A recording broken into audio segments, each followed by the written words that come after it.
mayambu ahana maktada panthau lilamna ikok nona taramna uksadi akhoni ngasi su amuk miyam gidamak pura glaksadi akhona thajarak porida Einabu hero oiradi nipal suba tangkak ngasi gi nipal suba tangkak sidana wari sina kadi ba hairiba kadi uruba habado mayam punna magna wari sitaraka mukhaminarasi hojik tabirasi akhona pujarak porida Einabu hero oiradi nipal suba tangkak Jimmy wakal yamna khanki matau karamna mokhoi anina sanariba aron mila singa se phasi ga haduna adum khalaga leiki Jimmy na Deepak unaba pamki aduga wari kharasu sananinki tawbatabu tanja phangkide Deepak na thaba hanglibana thangdi numitki nuthingi matam amadi nongwajing numitani matam ataidedi school adum chapanina mokhoi ani thenabu unabadi pagna phangdre adugi sumatakta Deepak na amuk Jimmy udana balot libani matam kuina yamanak na pulam laga hadak marak mana iginak talak tribase asi kari maram gino haduna Jimmy na yamna kupna khanba horakhe asumna numinini huni gi matungda Sunday numit amada Jimmy khole kai gi social work ama tawki matam aduda Jimmy amade Deepak mokhoi ani punna yawminaki thengnaki Jimmy su tan chap chare hada khanduna Deepak tamahangna wari sab horakhe Deepak ti Jimmy na mangon wari sarak matamda masana aran na thabak torabnina pakachai kijai Jimmy na hare Deepak handak tin hakse thabak yamachin male ekhoi ga pun beloina basu pagna phangdre phone tor basu busy adum hai natte nangmu nupi ga koibra karigino busy dum hai de bo Jimmy ga wado tabada Deepak kumpam khangde humangna pikange yamna tapna Deepak na makhum lae kaidagi nupi noda nupi sulai tana karamna koideno nangna phone torakpada atopa imanaba singa wari sanaba matang oipagi busy leba oramgane Jimmy na komme ibungo busy leba orabasu khare helmalle nomagi manungda aina nangonda phone toribase yama toina ni adubu busy dum hai natte nupi du kanano aisumasa khangeba nupi na koibase asumna tawbane akhoi ju hana yama tore ado aguna masak takpopu nang batan barane Deepak na komme as leite me kaidigi nupi no aidu nupi ko su koidana Jimmy na amu adu ngai khone nang skun budi pui khange adu bo hanadi ekhoi toina laklambe adu ga karigi ekhoi da nang laktriba ekhoi mana ngangbra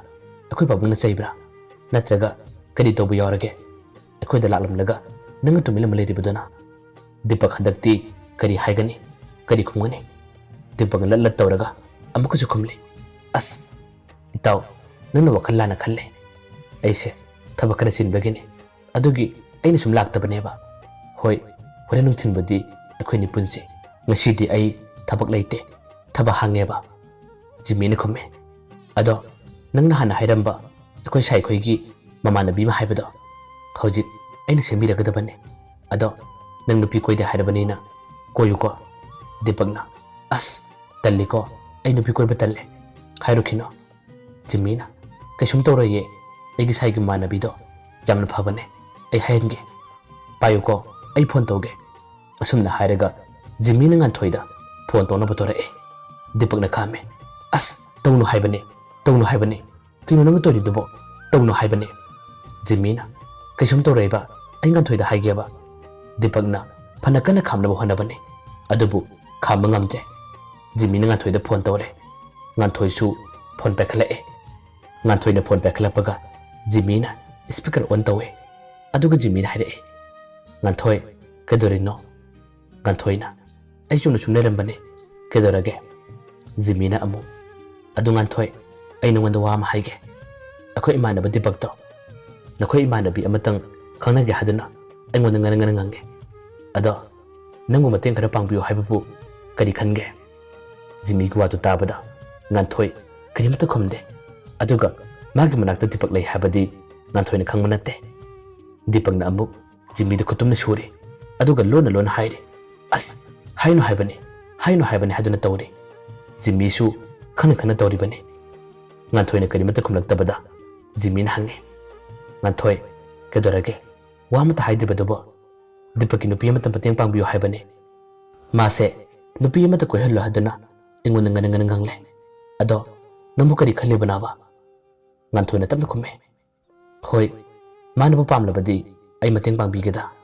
kana no pino mana hairibo jimina khangde khara phagadaba loina banu ngai nu pi masilo ngan thoina ai samlake jimina amu adu ngan thoi ai ga dipaka hayeng langsil ama nakhoi da lake kaino masa seba magwa tu tabada manakta le libadi bakti soi laure aduga amu ngan thoi su karimata khumdre ngan thoi na khumlak tabada jimina amka haire ngan thoi nang batabra aina haire badu kari khan baraba ai ga dipaka se nakhoi da lake ba nakhoi da lakta basu batam jam nukuire ado kaino masa siko imana bisu nang phai khan ba mathalamo aduga dipaka maga su wari sanana ba ngan thoi khumningda tamna khumme lao adu da jimi ai thaba khara tawriye ai thamage asumna hairam laga ngan thoi phone tamke ngan thoi de ta senama khangdabane maga dipaka pulle haiba khudakta phone thamke baga jimi ga dipaka di nyaktang wari saraga leire asumna saringe matam sidani ngan thoi na amu dipaki number da phone to sila dipak su magi phone da lokthukna kanana torakpuna hatuna yenge adubu ngan thoi urambadagi ma jimi ga magda pakhala jimi na khangdana ba haduna phone da lona kaktalle jimi na hange kanano dipak na komme company gi number ne jimi na amu o ado aina su ngan thoi da hairabane nang magi mama nabi do khangno ko nupi koi de bi lebese yamna wabane magi mama nabi apabi amadi nang koiro dipak na khumme jimi nang ga toriba mawangse ai yamna soninge karigino aina nupi koi ningde nupi pamde hairamakta da nang na ibu nupi koi de ba yade haduna khangna na ba toriba tawgano ai di koiroye nang na phana hairabasu ai di koiroiba jimi na khumme haima karigi chawribano nang na pamdribadi koidra glori kaino sumna sum aisu imana bane haduna haibane nang na duna sawgada bo erbadi ai hairoi dipak na khumme hairakano engona mateng pangbigano aigisu aina pamjaba aina khoida jaban pithigane nakhoina panghaida hairaga nakhoina mateng pangbada aina yagadaba natte ngan thoida haidoko aigi nupido singmano hayo hayeng amu mana thalamba tarbadi miyamang sopnagane haigo yamna thuna haigo jimina haige adu dipak nangse kaino matawre hanagi dipak oidre yamna sawgalle akhoi masendi imana bane lekai maseni aina wama haibigidamak nangna dum sawriba karigino waisa hainari ngaida ngantoina amakasu dipak ta phone to silake handakti dipak phone do paida ba yarode khangbadagi mahangna earpiece mal thurake aduga na kongda hapchillaga phone duna amu pocket hapchilladuna maga nganthoiga wari saba horake dipak hojikti nganthoiga wari saba horakpadagi jimi gi manaktagi khara lama laike jimi su mana phone do wari saribado kanano karino haduna khangning makhardi phorakle mahak adum phamaga leire aduga dipakti khara lama thokre jimina nganthoigi number da amukasu phone to sile matam aduda nganthoigi number ado waiting changle nganthoi su phone do pakhalakte aduga phone do su kakkiba tawde ring adum chalhalle waiting adum lehelle nganthoi ga dipaka amu asomda wari sari dipakti phane amala malaikre makhoi anidi phone do wari sana matamda marai yena rae khana rae nganthoi na hai nangbu ngawbra dajimi da nangna nupi sembiyo haidabaduna karigino ai nangbu yamna soninge aduga nanga maga amu ekhoda lake haidabaduna karigi nana khaliba sup kadinaba dipakna aina natte haibane jimi na tawbane jimi ekoi punna hojikse sosalak to minariye lekai ge thabakne ado ai thamage horen phone torokunu ko ai ko na torokeba nganthoi su dipakna dum na hairakpadagi hadana phone thamkre aduga dipak amu jimi ge manakta kadimta khangdaba saduna parap changlae dipak ubada jimi na dipakta asumna hairake dipak nangi phone ngakta piyoba aigi phone se balance saudra male aina phone tawbane adu ba chatreba nangi phone gam ka tawge dipakna karigino aigi su balance loikhrebane balance saukidrebane kanada tawbagino Jimmy na kainone nangidi tha hong balance ka padai ne mamang tha da natra ne nang ga iga balance ka lu bo kaino tha hom pha de ngai da nang balance loi khrabo Deepak mikup aduda kari haikani kari khumgani khumpam lapum khangde mahak ngyak tang di tumina leke aduga Deepak na amu asumna kumla as ai thaba kara le hawe horen ko na torose ado nutin punse ai chalagi haduna mafum adu thadorom laga channa batawe Jimmy ni yale ai Deepak nang situ pura mita amnina kaino nangi phone de minute manga tarada ni aina phone to ga haire base nangi balance to loi bana ba balance natte kari gi pakali bano kedo bi kiri bana ba Deepak na amu farase nangi number do hairo asumna hairaga Deepak na phone do lothora Jimmy na makume haima Deepak nangi phone do aina kisum charo ye kadai no piro asumna hairaga Deepak phone tap la Deepak hojikti sawana mai haure Jimmy da man osila aduga haire kaino nana mi gi phone lakle badubu karigino phone to ning lebadi phajana tawge hayo mingoda ge phone lakle badubu karigina ba pira o phone do asumna hairaga Deepak na amuk Jimmy ge makhutta ge phone do la aduga Deepak na makha tana asumna hairamme Jimmy phone to ge hairabadi phajana hayo kaido bagino nang hekta phone lakle badubu engona ge tawba yaroi nangi su kanadu na matoru chalo ai challe asumna hairaga Deepak yamna chauna chakhe Deepak ke tawriba mong matau amadi magi wahi wata ka yadana Jimmy ni khangle mahak masana aran thabak tawbagi damak asumna kijabani pakhatjabani haiba Jimmy hojikti tumina adum lehore maga Deepak ka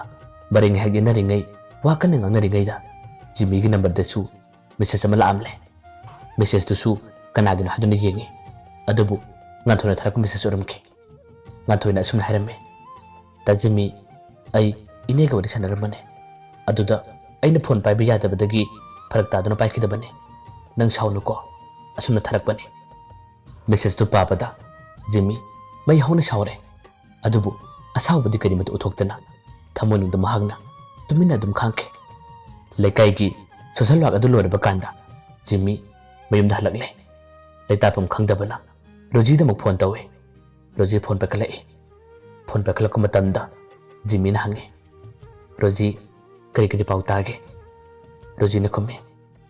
ta Jimmy aina haibado tasina muchumme ngathoi ga Deepak se koina ramle Deepak koi mama ga ngathoi ga su phone da wari kayam sakra male ngarang aina Deepak ki masan pida lona hangmane aduda mana puna haidorakke mukoi ani nuti numit kudingi wari sanai hai numidang thelaba kanda su phone su wari sanai haduna engoda puna haidorakle da Jimmy haju nang kari khalli bano asumna namana bati naraga mana sumna tawbase aisu yamanu ngaite aduga imanabi oirabasu nanthoi gi bukjelche ayamna soninge ado nangsina pakara thowaninge thonal heninge mada nupi natte kari gi nang wakhan sottari bano nupi kaya ama lairi koi gadabane magi manglil na gadabane Jimmy ne khumme Roji nana khangdabagine nanthoi ibane gi wari yam lairi ai atop nupi koi ga haduna kadam da kan kiblaite aduga aina mabu saubu sungamde ma hojik aran na thabak tawi haba khange adubu man aran na thabak tawi basu aina mabu saubu ngamde ahoina dum nusibe hele masini ai ga soba haibamu Roji na khumme da Jimmy nangna mabu yamanu siraba khanjaba tarabadi nganthoi se pharaga chelo ai mateng pange Deepak se makhoi mama khoina su nupi thening labane kari kumba kanda mana han ke batarabadi nahak soidana wagane angau ba haibadu oigane aduna da Jimmy nangna hana mabu chena bohano pharaga oirabasu sense nangse nangamoidra Jimmy na khumme sen gidingamne adubu aina mabu chelaraga Deepak amade makhoi ge yumgi mama khoi mapa khoina aibu kari ne khangane Roji na khumme da Jimmy adugi maramdadi nang thoine hena khalunu waruno nga thoise nanga hanu sina bane nanga hanu koina bane Deepak na khangna nangi lambi da jet bane adugidi akhoi myam leiri da Jimmy aidi asumna mina singna base aidi kya yaningde थोनिंग लान थोक्सनो आई दा Jimmy की मतेंग पांगे Meena nghamhanbadi आई पामदे Jimmy सु रोजीना हाइरबो वादुना थौना मा लागले जिमीना खमे रोजी अदुदि फारे माथोइसे चेनबो तौरसे तौबतबु आइगा मागा हजिकसे यामना सावनाय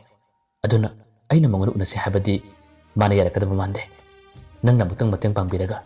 माबो कोथोकपियो अदुगा अइ माबो सेलगे रोजीना खमे दाजिमी अदुनिदना अदु वे बतारकदी नंगना थाजबा नमानब अमनिगा तौरगा गारी अमा थौरांग तौरो अदुगा गाथोइसे चेनबो तौरसे जिमीना खमे